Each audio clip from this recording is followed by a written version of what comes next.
এই পুরস্কারটা তোমার হাতেই সব থেকে বেশি মানায় মা। আজ তোমার দেখানো পথে হেঁটেই আমি আজ এই পুরস্কারটা জিততে পেরেছি।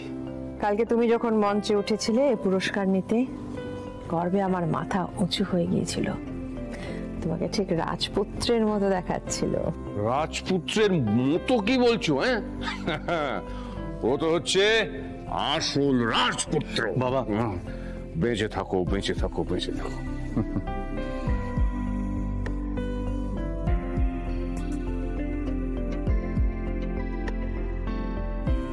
আজ থেকে বহু বছর আগে তোমার মা এই পুরস্কারটা পেয়েছিলেন, আজকে সে একই পুরস্কার তুমি পেলে।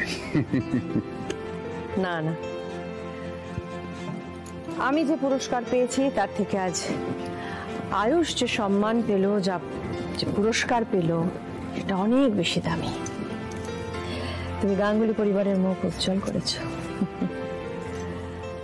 আর তোমার ভাই আর একজন তোমার সম্পূর্ণ বিপরীত স্বভাবের একটি ছেলে, যে এই গাঙ্গুলি পরিবারের প্রত্যেকের মাথা হেঁট করে দেবে।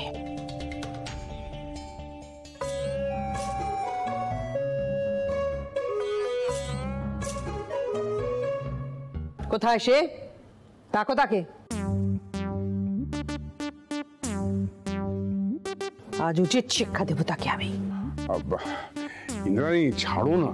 হ্যাঁ, ঈশান তো তোমার সামনেই বাড়িতে ফিরে এলো। তাছাড়া আজকের দিনটা তো আয়ুষ্মানের।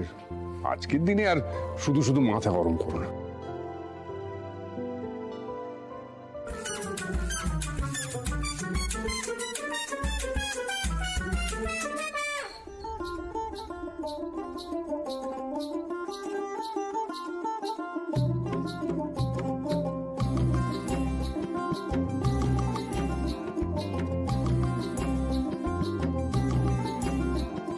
স্বপ্ন স্বপ্ন চোখে রূপকথা নেমে আসে, সন্ধে তারার মতো একা চলে আকাশে।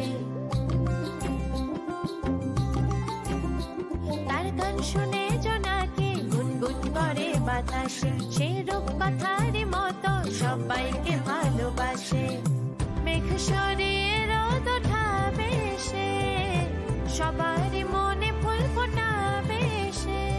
চাঁদ উঠেছে, ফুল ফুটেছে কদম তলায় কে, মেঘ সরিয়ে আসছে দেখো কুসুম নামের মেয়ে।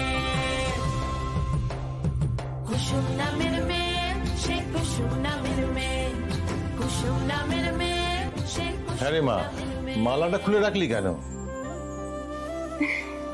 বাবা, তোমার ভুলটাকে শুধরে দিলাম। মালা তো আমরা তাদেরকে পরাই যারা আমাদের ছেড়ে চলে গেছে। মা তো সব সময় আমাদের সাথে আছে। মা, আমি কিন্তু বাবার কাছে চলে এসেছি। তুমি আজ থেকে একদম চিন্তামুক্ত। হ্যাঁ,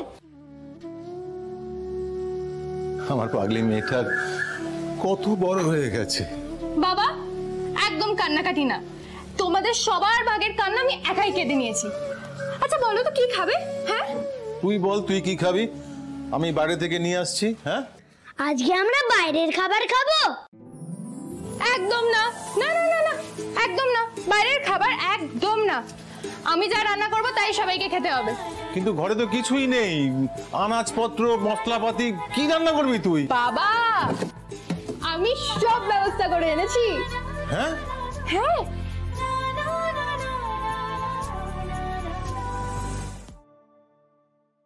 কি করছিস? মা আগে আসুক।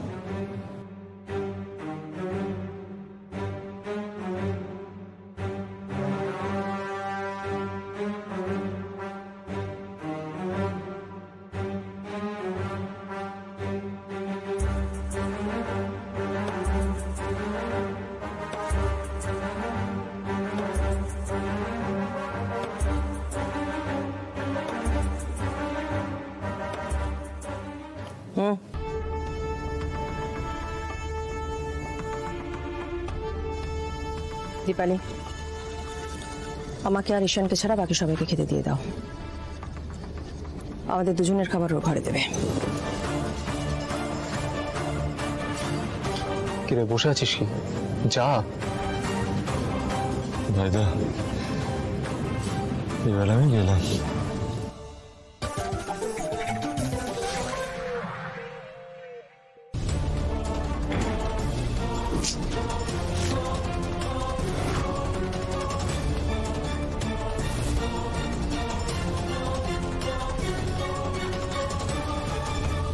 বাড়ির বড় বউ খাবার টেবিলে খেতে বসেনি, তাহলে সমস্ত খাতির যত্ন তো ছোট বউয়ের প্রাপ্য। আগে আমাকে দেবে, তারপর বাকিদের।